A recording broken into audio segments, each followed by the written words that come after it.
वो क्या है, देखिए यहाँ पे बोला इसका वैल्यू निकालने के लिए, तो इसका वैल्यू निकालने से पहले हमको बी का वैल्यू निकालना पड़ेगा। तो अपने ऐसे पुट है, यहाँ पे बी है तो बी का वैल्यू कुछ होगा ना, तो बी का वैल्यू क्या होगा, वो बी का वैल्यू मैं कैसे निकालूंगा, इसके मदद से निकालूंगा। तो ये मैं यहाँ पे ऐसे करके लिख दिया। अब यहाँ पे इसको दो तरीका से मैं क्या कर सकता हूँ, तोड़ सकता हूँ। पहला तरीका क्या है, पहला तरीका क्या है कि आप ऐसे करके इसको कैंसिल कर दो, ठीक है, कर सकते हो। अगर ऐसा तो नहीं कर सकते हैं, ऐसा तब नहीं कर सकते, इन्हें कैसे काट दिए, या आप कर सकते हो, प्लस माइनस में तो नहीं कर सकते हो, कुछ रहेगा यानी कि इंटू रहेगा, तब आप ऐसे करके काट सकते हो। कितना हो गया, 9 9 80 हुआ, तो बी का वैल्यू कितना हो गया, यहाँ से 9 हो गया। एक तरीका तो आप ये है कि बी का मान 9 निकालो।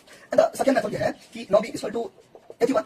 तो मैंने क्या बोला है प्रीवियस वीडियो में, पीछे का वीडियो में मैंने बता रखा है कि दोनों के बीच में गुना, जब ऐसा केस रहता है ना, देखो 5x बराबर मान के 25 है, तो कुछ भी आ सकता है, तो x का वैल्यू निकालेंगे तो 25 ऊपर 5 नीचे आ जाएगा। ऐसा हमने कब किया, जब गुना है तब, अगर सेम सवाल लेगा, लेकिन इसको ऐसे ऐसे लेगा यहाँ पे, तब ऐसे नहीं ऊपर नीचे, तब ऐसे x का मान 25 प्लस है यहाँ पे, कुछ नहीं तो प्लस है, प्लस बराबर किया जाएगा तो माइनस, ठीक है। अगर मान लीजिए माइनस है बराबर किया जाएगा तो प्लस, ऐसा होता है। तो ये आप ऐसे कर सकते हो, यानी कि इधर राइट की ओर का ऊपर न्यूमरेटर यानी अंश में, लेफ्ट की ओर का डिनोमिनेटर यानी हर में, जब दोनों के बीच में कुछ नहीं रहेगा तो गुना रहेगा। तो 9b का मान निकालेंगे तो ऐसे तब कर दीजिए, एक यहाँ से ऊपर में 9 नीचे में। ऐसा क्यों किया, क्योंकि दोनों के बीच में कुछ नहीं तो गुना है। अगर ऐसा रहता तब मैं ऐसे नहीं करता, तब उसको ऐसे बनाता, एक ऐसे प्लस इधर गया तो माइनस। आई होप क्या बात समझोगे। तो प्लस रहेगा और माइनस रहेगा, तब ऐसे बनाएंगे, लेकिन दोनों के बीच में कुछ नहीं रहेगा, इंटू रहेगा, तब ऐसे करेंगे, ये ऊपर और ये नीचे, यहाँ से निकल जाएगा वैल्यू 9।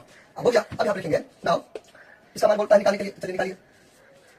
कुछ नहीं रहेगा तो स्क्वायर है, लेकिन अभी स्क्वायर नहीं, अभी क्यूब रूट है, क्योंकि यहाँ पे 3 छुपा हुआ है, तो 3 में 3 देना जरूरी है, लेकिन 2 में 2 2 नहीं, 2 नहीं, तो मैंने कहने का मतलब क्या, आप ऐसे लिखो या ऐसे लिखो, एक ही बात है, लेकिन आपको ऐसे लिखना ही पड़ेगा। इन्हें क्या, यहाँ पे कुछ नहीं है तो 3 है, कुछ नहीं रहेगा तो अंडरस्टूड रहेगा कि वो 3 मतलब 2 है, और 3 आपको देना पड़ेगा। अरे बाबा सब समझते हैं, कुछ दिक्कत होगा तो दीजिएगा। नाउ रूट बी है, बी का वैल्यू क्या यहाँ पे 9 है ना, तो मैं यहाँ पे 9 लिखूंगा, इंटू तो इंटू, ठीक है। फिर यहाँ पे क्यूब है तो क्यूब यानी कि 3 3, यहाँ पे दोनों के बीच में कुछ नहीं तो बी का वैल्यू क्या है 9 है, याद रखो दिक्कत। अच्छा अब यहाँ पे देखिए, यहाँ क्या छुपा हुआ है, 2 छुपा हुआ है, यहाँ तो 3 है दे दिया आपको, लेकिन इस जगह पे क्या है, 2 छुपा हुआ है, ठीक है, 2 छुपा हुआ है। तो 9 का वर्गमूल क्या होगा, 3 का वर्गमूल 2 का चला लगेगा, यहाँ पे 2 है तो ऐसे लिखो आप, 9 को लिख सकते हैं फैक्टराइजेशन, आवाज में 3 गुणे 3 3 गुणे 3, 2 3 3 ऐसे आप लिख सकते हो, तो 3 आ गया। ऐसे आप नहीं लिख सकते हो, ठीक है, ऐसे लिख सकते हो 9 9 को मैं लिख सकता हूँ 3 का स्क्वायर, ये तो यहाँ पे है ही है, तो 3 का स्क्वायर तो है, ऐसे कर सकते हैं, तो 3 आ गया, कोई टेंशन नहीं। अब इसे 100 भी कर सकते हो, चलो 100 कर दो, 100 कर दो, तो 2 तरीका था, चलिए मैं ये तरीका 100 कर देता हूँ।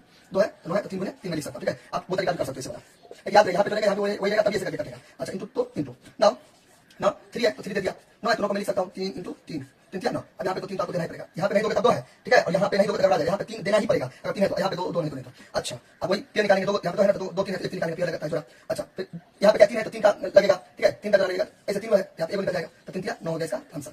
दिक्कत ऐसा मैंने क्यों किया, ये तो क्यूब रूट है ना, वर्गमूल है, वर्गमूल में 3 बोलेगा तो 1 निकलेगा। वर्गमूल है कैसे पता चला कि वर्गमूल है, वर्गमूल है दैट मींस स्क्वायर रूट है या क्यूब रूट है। स्क्वायर रूट को बोलते हैं हिंदी में वर्गमूल, क्यूब रूट को बोलते हैं घनमूल। तो 2 3 1 निकल गया क्योंकि यहाँ पे 2 है छुपा हुआ, ठीक है, और 3 3 है 1 3 यहाँ पे 3 है, ठीक है। इसका एक दो तरीका और मैं बता देता हूँ, इधर देखिए 3 गुणे 9 मैं लिख सकता हूँ क्या 27, 3 अब 27 का लिख सकते हो, 3 का पावर 3 3 रेशो का पावर 3 यानी कि 3 का क्यूब 3 है, यहाँ पे 3 है, ये 3 सेम रहेगा, जाएगा 3 हो गया। ऐसे आप कर सकते हो, कोई टेंशन नहीं है, नहीं तो आप ऐसे कर सकते हो,